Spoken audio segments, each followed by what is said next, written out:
and protocol activities commence by 8 a.m. instead of 6:30 a.m. The demand by the group is coming after complaints of accidents, disappearance of candidates, and inability of some candidates to meet up with the time in the ongoing Unified Tertiary Matriculation Examination (UTME). Speaking on behalf of the group, Wole Oladapo said the current practice of requiring candidates to arrive at examination centers by 6:30 exposed them to significant security risk.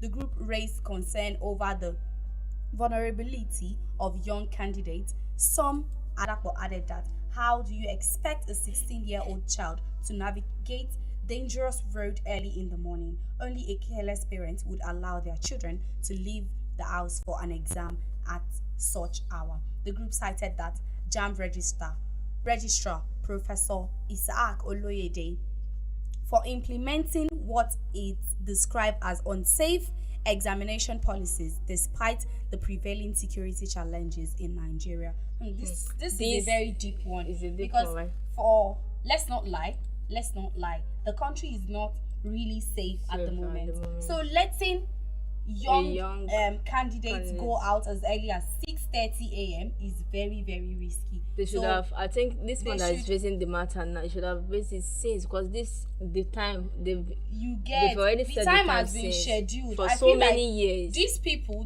that just came up now, they should have said it while the registration was ongoing. Because it's not even only in Osun State. There are other states in the country where there are crises, where the insecurity of the particular state is very high, and going out as early as 6:30 in the morning is not really safe. It's going to be dark. Everywhere is going to be silent. Now it's not really and safe. It's not right at all. It's not really safe. All right, still on the Daily Post newspaper, EFCC arrests Aisha Ashimogu at Abuja Airport. Operative of the Economic and Financial Crime Commission (EFCC) has arrested a renowned business executive and socialite Aisha Suleiman Ashimogu. A legal team made this known in a statement today, emphasizing that Ashimogu, who arrived voluntarily into the country from London, was arrested around 5 a.m. today. Meanwhile, a lawyer had reportedly told the Federal High Court in Abuja that she had already stated in a court document that she would visit the EFCC today in connection with its ongoing investigation into alleged case of criminal conspiracy and money laundering.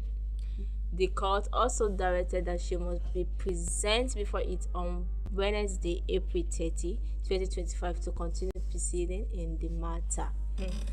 The EFCC no dey joke at all. At all. Once you enter EFCC matter like this, they're even expecting her to just land in the countryside. They'll just go and you don't finish. Go and pick her up.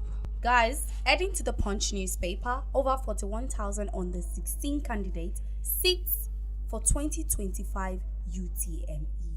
A total of 41,027 undergraduates.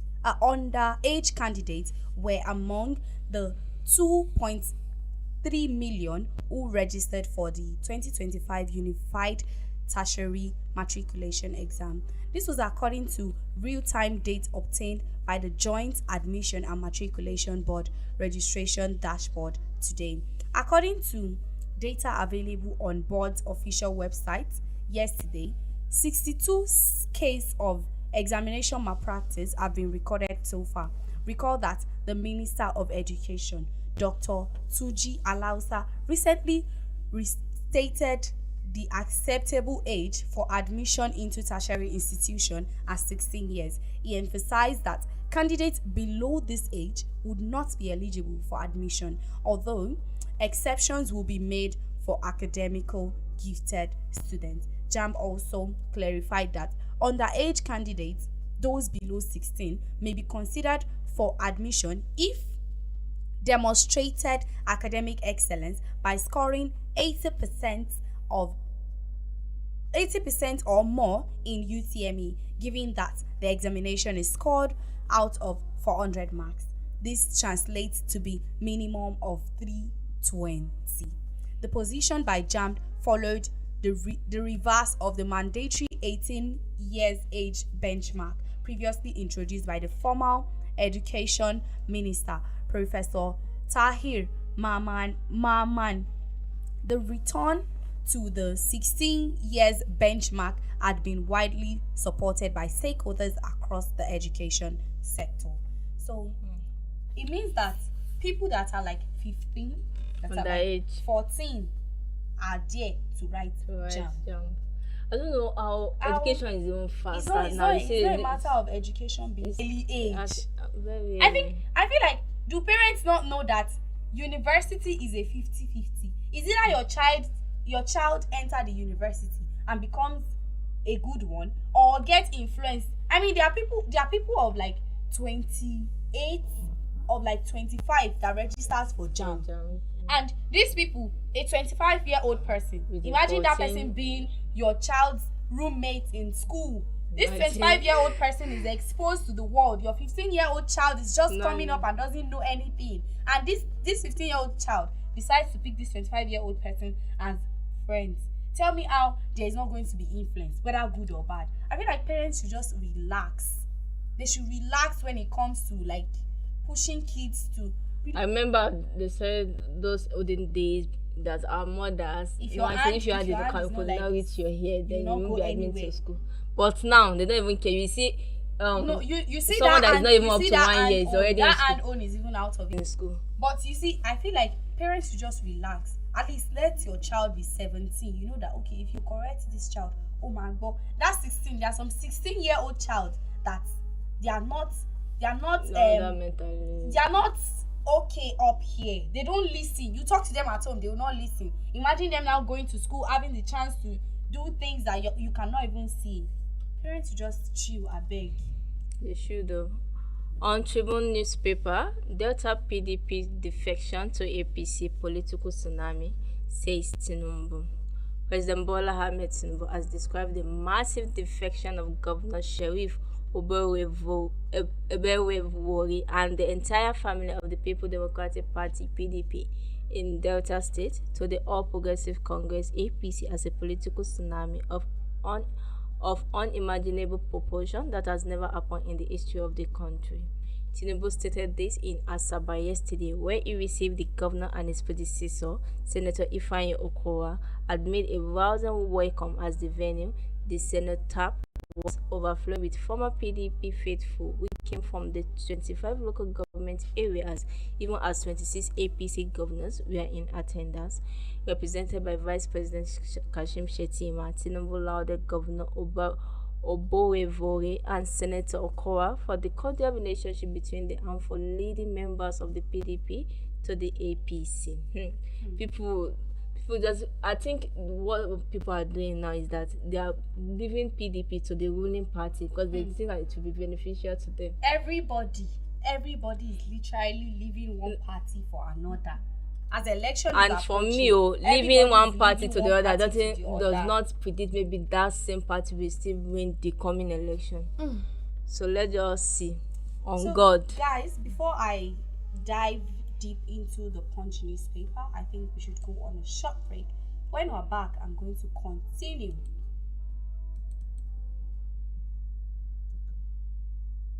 And around Kwara State, Emirate Radio launches a platform for you to project the peculiar 376 or 0806 134 6946. You can as well email info@emirateradio.ng. Visit our website www.emirateradio.ng. We are located at Emirate Radio House behind Federal Ministry of Environment off Old Jebu Road, Ilorin, Kwara State, Nigeria. Emirate Radio, the voice of the people.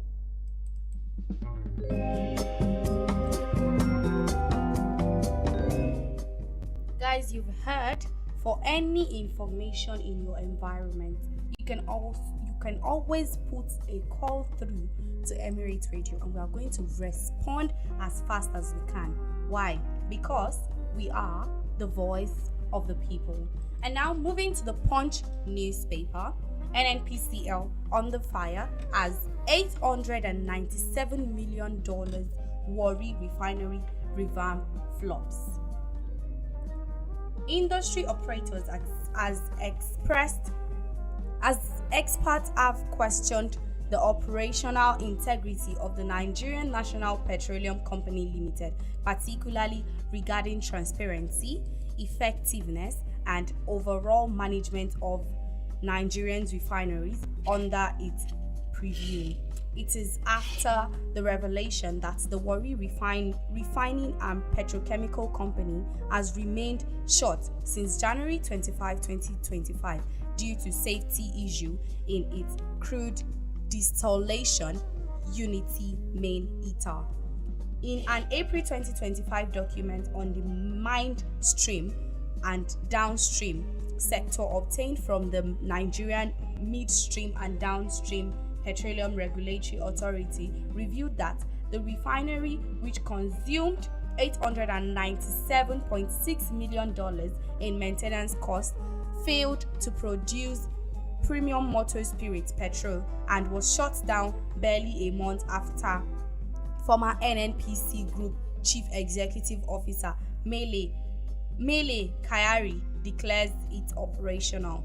Industry operators and experts described this as disheartening, while further findings showed that the Port Harcourt Refining Company, which rescued operation in November 2024, has been operating below 40% capacity. Alright, still on Punch newspaper. Before you take that, this is a very deep one. Would you imagine that a refinery has needs $897.6 million for maintenance costs, yet is yet to produce a single petrol? That's wow. It's very weird too. Alright, on Punch newspaper, gospel singer Osinachi husband sentenced to death by hanging. Peter Nwachukwu, husband of late gospel singer Osinachi Nwachukwu, has been sentenced to death by hanging by the Federal Capital Territory High Court sitting in Wuse Zone 2, Abuja. Justice Indika Wesu Iheme delivered the judge yesterday after dismissing Nwachukwu no case submission. The court found him guilty of culpable homicide in connection with the death of his wife on April 8, 2022. Nwachukwu was arraigned on June 3, 2022 to face a 23-count charge filed by the Office of the Attorney. The charge included culpable homicide, spousal battery, cruelty to children, and criminal intimidation. During the trial, the prosecution called 17 witnesses, including 2 of the deceased children, and tendered 25 exhibits. The defendant testified in his defense and presented 4 additional witnesses and 4 exhibits. In her judgment, Justice Uwesu Iheme held that the prosecution had proven its case beyond a reasonable doubt since 2022. So finally, the man has been sentenced to death by hanging. Since 2022, I feel like the judgment. The only thing we should be praying for, we ladies, God should guide us to the right path, not to miss a man that is brutal. I'm telling you, is very wicked. Now in the Punch, still on the Punch newspaper, trending video on alleged Boko Haram invasion of Oyo recycled. The Oyo State Police Command today said that the video of alleged invasion of the state by suspected Boko Haram currently circulating on social media was recycled. The command spokesperson, CSP Adewale Osifeso, stated this in a statement made available to newsmen today in Ibadan, the state capital. The news agency of Nigeria reports that a video clip is currently being circulated on social media alleging the arrest of suspected Boko Haram members who invaded the state along the Ibadan Expressway.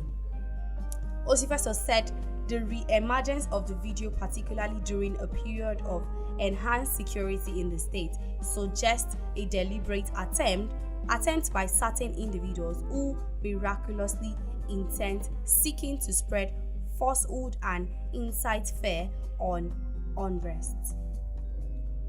Okay, lastly, on royal news, federal government directs WAEC NECO to adopt for exam by 2026. The national government has directed the West African Examination Council WAEC and the National Examination Council NECO to adopt full computer-based testing CBT for all their examination by 2026. The Minister of Education, Dr. Tuji Alausa, gave the directive during the monitoring of the ongoing UTME examination alongside JAMB officials in Buari yesterday. According to Alausa, both the WAEC and NECO will start using CBT in their objective examination by November, while adopting the CBT for the AC and objective component will commence fully by June 2026. Would this really work? If they would make it work, it should work. And I pray God will allow